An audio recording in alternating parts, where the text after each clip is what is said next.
안녕하세요, 일렉트로캠입니다. 오늘 테슬라 주식이 많이 내렸습니다. 그래서 주식 얘기를 안 할 수가 없는데요, 요 근래 굉장히 많이 빠졌죠. 저도 좀 가슴이 아픕니다. 저는 물론 테슬라 주식을 오래전부터, 거의 진짜 이제는 1년 반이 넘어서 2년을 향해 가고 있는데, 그 전부터 주식을 샀으니까 거기 있는 어카운트들은 많이 벌었지만, 최근에 제가 800불대에 들어가서 이 계좌는 좀 마음이 아픕니다. 왜 이때 목돈이 생겼는지. 저의 투자 철학은 그냥 여유분의 돈이 생기면 그냥 이렇게 주식을 사지, 뭐 이렇게 무리하게 투자는 안 하긴 하지만, 항상 그냥 목돈이 있으면, 그때도 얘기했지만 레이 달리오라는 유명한 분들이 막 캐시 is 트래시 이런 얘기를 하니까, 그냥 여윳돈이 있으면 항상 조금씩 계속 사왔습니다. 근데 이때 최근에 목돈이 생겼으면 참 타이밍이 좋았을 텐데, 왜 이때 목돈이 생겨서 제가 800불대에 들어가서, 그 계좌는 좀 많이 들어갔는데 가슴이 아픕니다. 그래서 모두 정말 힘내셨으면 좋겠고요. 최근에 플러스 제가 이제 본업에서 좀 안 좋은 일들이 있다 보니까, 그러니까 다른 안 좋은 일들이 겹치다 보니까 멘탈이 좀 흔들렸던 것 같은데, 뭐 나름 어떻게 잘 그냥 마무리가 돼서 이 또한 지나가리라고 생각을 하고 있습니다. 왜냐하면 테슬라 주식은 이 차트에서도 보듯이 여러 번의 그런 변동성을 겪었기 때문에. 그리고 오늘의 이 기사 타이틀이 참 마음에 들었는데요, 그러니까 회사 잘못이 아니라는 거죠. 이 주식이 떨어진 게, 그러니까 전기자동차의 주식들이 하락한 게 회사 잘못이 아니라 결국 미국의 이런 인플레이션에 대한 우려, 그런 것들이 크게 닥쳐서 지금 테크주들은 완전히 이렇게 빨간색의 피바다가 됐죠. 나름. 근데 여기 신기한 건 구글이 꽤 선방을 했다는 겁니다.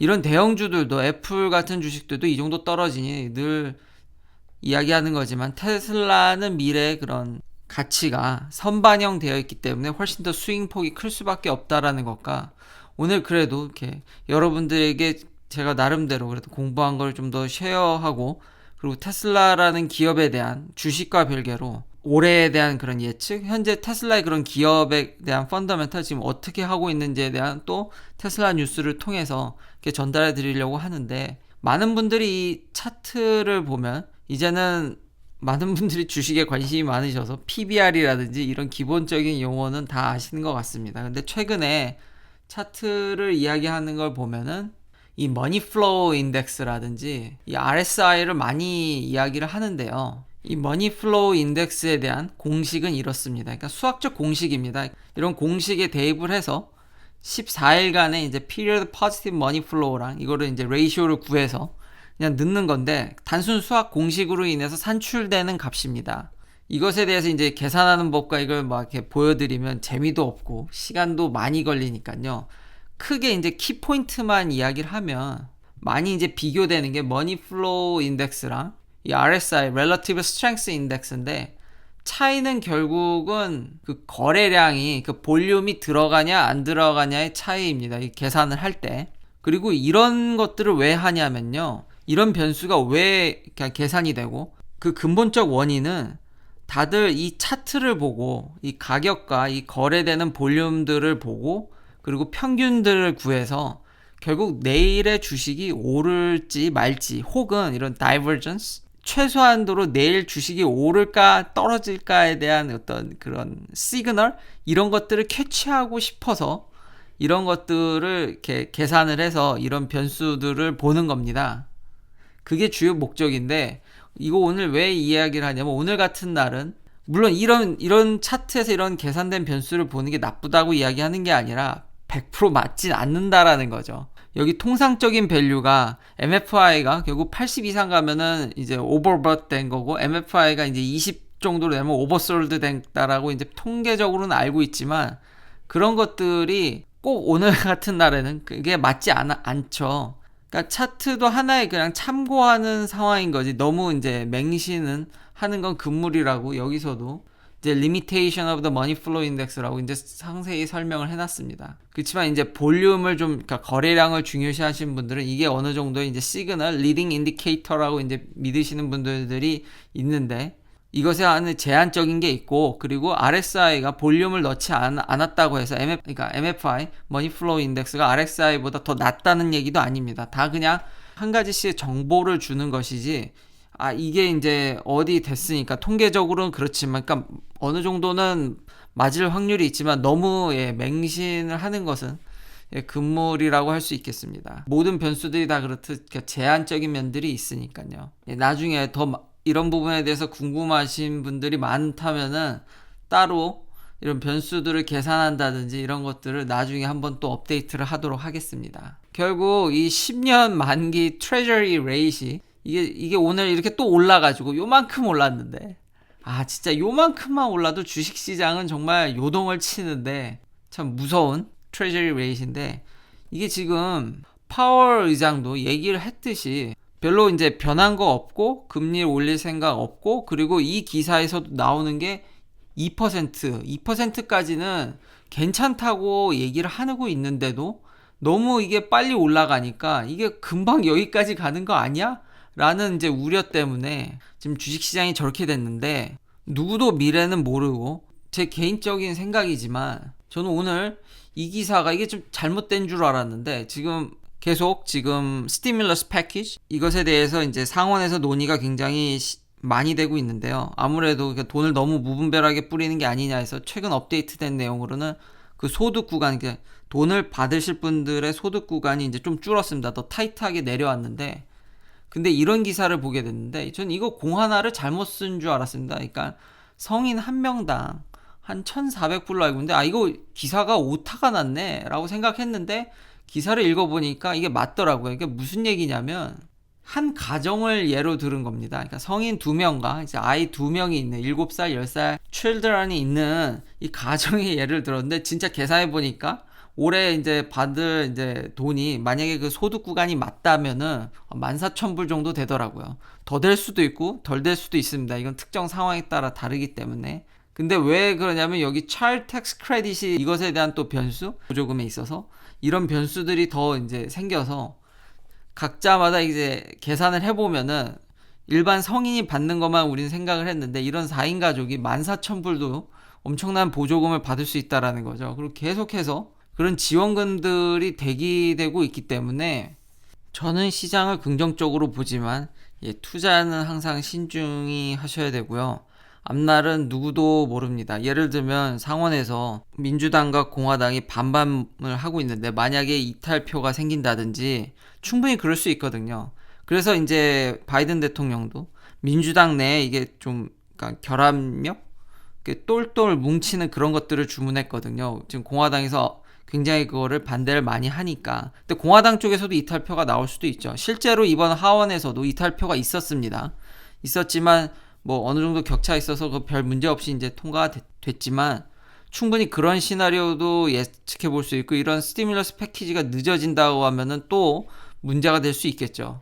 한치 앞을 참 못 보는 주식시장이지만 저는 이 테슬라의 지금 이야기할 여러 뉴스들이나 이런 것들을 봤을 때 올해는 여전히 괜찮지 않을까라는 생각도 들고요. 지금 론 바론 같은 분은 물론 테슬라 주식을 이번에 굉장히 많이 팔아서 또 이것도 화제가 됐는데, 이분은 여전히 이 테슬라 주식이 2,000불 간다고 이야기를 하고 있습니다. 그리고 큰 자산을 운영하고 계신 분이기 때문에 이게 본인이 그렇게 테슬라를 아주 좋아한다 그래서, 그렇다고 해서 자기 그런 투자 회사의 모든 돈을 테슬라에 투자할 수 없습니다. 생각외로 이렇게 큰 자산을 운영하고 큰 위치에 가게 되면은 법적인 면이나 그런 제약 조건들, 견제들이 많이 들어와서 결국 리밸런싱과 이 포트폴리오를 분배할 수밖에 없는, 이분들도 어느 정도는 또 투자를 받아서 투자를 하는 거기 때문에 또 룰에 의해서 그런 거지, 본인은 이 기사에도 얘기하지만 가족 계정에서는 테슬라 주식을 단 한 주도 팔지 않았다고 합니다.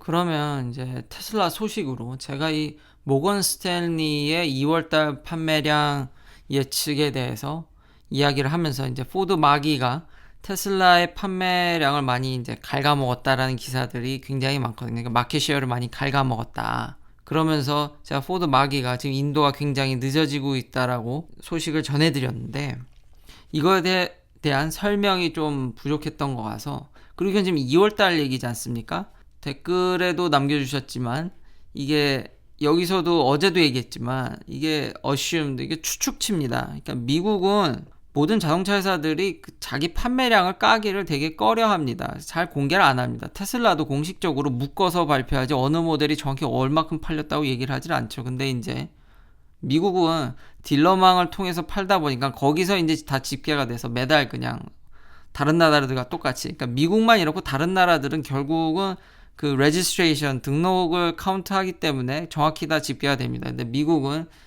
이게 프라이버시 문제 때문인지 여튼 이게 정확한 그 등록으로 인해서 집계가 되진 않는 것 같습니다. 여태까지는 그래나 이제 딜러십을 통해서 결국은 다른 나라와 별 차이가 없었지만 테슬라는 직영으로 파니까요. 그래서 이거에 대한 상세한 설명은 지금 모건 스탠리가 테슬라가 아무래도 공장문을 좀 닫고 모델 S와 X의 그런 리프레시 그런 걸로 인해서 이제 2월 달에 2만 대 좀 넘게밖에 못 팔았을 거라고 추정을 하더라고요. 그 반해서 경쟁사들은 거의 1만 대 가까이 팔았다는 거죠. 근데 사실 여기에 절반이 이 포드의 막입니다. 들어간 게. 근데 이제 그 인도가 늦어지니까 점유율이 정말로 69%까지는 안 내려간 것 같이 보이죠. 그리고 이건 2월달 얘기지 않습니까? 우리가 1월달은 아무도 얘기를 안 하더라고요. 테슬라를 비판할 때. 근데 1월달 데이터가 이미 나와 있죠. 1월달 데이터가 어떻게 돼 있냐면 월드와이드로 이제 플러그인 차, 그러니까 이건 전기차랑 플러그인 하이브리드까지 합친 겁니다.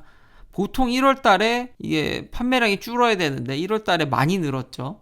그래서 벌써 조짐이 친환경 차의 비중이 느는 거 아니냐 그런 이제 이야기도 나오지만 여전히 이제 내연기관들은 플러그인 하이브리드에 집중하는 모습이고 이 탑 10 플러그인 하이브리드까지 합쳐서 얘기했을 때 1등은 이 홍강 미니입니다. 이거 정말 말도 안 되게 배터리가 작고 싼 중국에 한 10kWh도 채 되지 않는 고 전후인 것 같은데 그러니까 이거는 사실 테슬라 모델 3 롱레인지에 들어가는 배터리를 까게 되면 뭐 7, 8대를 만들 분량이 되죠.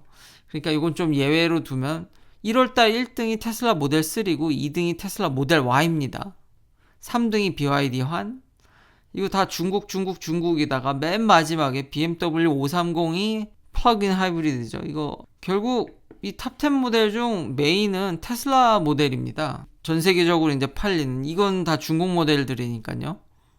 그러니까 1월 달에 굉장히 테슬라가 여전히 시장을 차 잘 팔고 시장을 리딩했다고 볼 수 있고요. 지금 20위까지 이런 리스트업을 보면 지금 2등, 3등 아까 말한 그 1등 홍광민을 빼면은 탑 10 안에 제대로 된 전기차는 테슬라밖에 없고 한 12, 11위에 이제 플러그인 하이브리드 여기 닛산 리프가 한 14위 플러그인 하이브리드 르노 조이 아우디 이트론 이제 기아 니로 이건 다 이제 전기차죠. 그리고 다시 플러그인 하이브리드입니다. 그러니까 1월 달에 테슬라가 잘 했습니다. 물론 이것도 추정치가 좀 포함됐지만요. 그러니까 2월 달에 조금 줄은 것 같고 거기다가 지금 그럼 경쟁사가 이만큼 다 됐냐? 이거 포드도 지금 확실치 않죠. 결론은 늘 똑같지만 3월 달 가서 한 분기 그 판매량을 다 보고 판단해도 늦지 않는데 지금 1월 달에 이렇게 테슬라가 잘한 이야기는 좀 빼고 지금 2월 달에 좀 줄은 근데 지금 이게 한 1월 달에 한 3만 대 좀 넘고 2월 달에 2만 대 좀 넘으니까 물론 통상적으로 연말에 판매량이 늘지만 진짜 이런 식으로 계속 연말까지 꾸준히 이어지게 판다 그러면 50만 대도 못 팔게 되겠죠. 근데 보통은 통계적으로 연말로 갈수록 판매량이 느니까 좀 지켜봐야 될 것 같긴 하고요. 그렇지만 마켓 쉐어를 얘기할 때 지금 1월 달에 이렇게 테슬라가 리딩을 했는데 그 부분이 이제 잘 이야기되지 않아서 그건 좀 아쉬웠던 거고요. 그리고 다른 테슬라 소식으로 테슬라가 이렇게 지금 뉴 칼레도니아 이런 데서 지금 이런 러어 머티리얼, 니켈 이런 것들에 대해서 이제 어드바이저로 참석한다든지 그러니까 이런 광물들에 대해서 공급을 안정적으로 받기 위해서 지금 전방위로 이런 것들을 지금 나서고 있거든요. 이게 지금 단발성 기사가 아니라 계속해서 테슬라는 인도네시아라든지 여러 국가들과 협약을 맺고 혹은 미국 내에서 광산을 개발한다든지 리튬 마인을 개발한다든지 여러 가지 러어 머티리얼에 대해서 끊임없이 지금 계속 그 공급을 안정적으로 이뤄가기 위해서 노력하는 모습들이 계속 뉴스가 나옵니다. 그러니까 이거는 어떤 그냥 허풍과 제스처가 아니라 실제로 배터리를 많이 만들거나 지금 그 배터리에 들어가는 최소한도로 그 러어 머티리얼에 대한 서플라이를 굉장히 잘 하려는, 정말 이렇게까지 손을 뻗치는 전기 자동차 회사가 있나. 자동차를 만드는 회사들 중에 물론 배터리 회사들은 당연히 이걸 걱정을 하겠지만 여기까지 손을 뻗치는 회사는 진짜 유일무이하게 테슬라밖에 없습니다. 아직까지 배터리 가격이 그렇게 싸지 않습니다. 이렇게까지 수직 계열화를 해야지 어느 정도 수익이 나고 가능성이 있기 때문에, 그래서 테슬라의 이런 미래를 밝게 보는 것뿐만 아니라 지금 이거 보면은 지금 테슬라가 배터리 사업뿐만 아니라 이제 솔라셀 사업도 있죠. 이게 지금 미국의 이런 지붕 솔라 루프 이야기인데요. 많은 분들이 좀 그래도 잘 사시는 분들이 이 솔라셀을 설치하는 것을, 솔라 패널을 자기 집 지붕에서 설치하는 걸 좀 주저주저하는 면이 이게 외관상 좀 안 좋기 때문도 꽤 크게 작용하는 것 같습니다. 그래서 이제 테슬라가 솔라 루프로 진출을 한 건데, 지금 저같이 싼 이런 아스팔트가 아니라 이런 루프 타일 재질의 이런 비싼 좀 계열에 가면은 거기다 덤으로 이제 이런 솔라 패널까지 기능까지 더해지면 가격 경쟁력이 좀 생기거든요.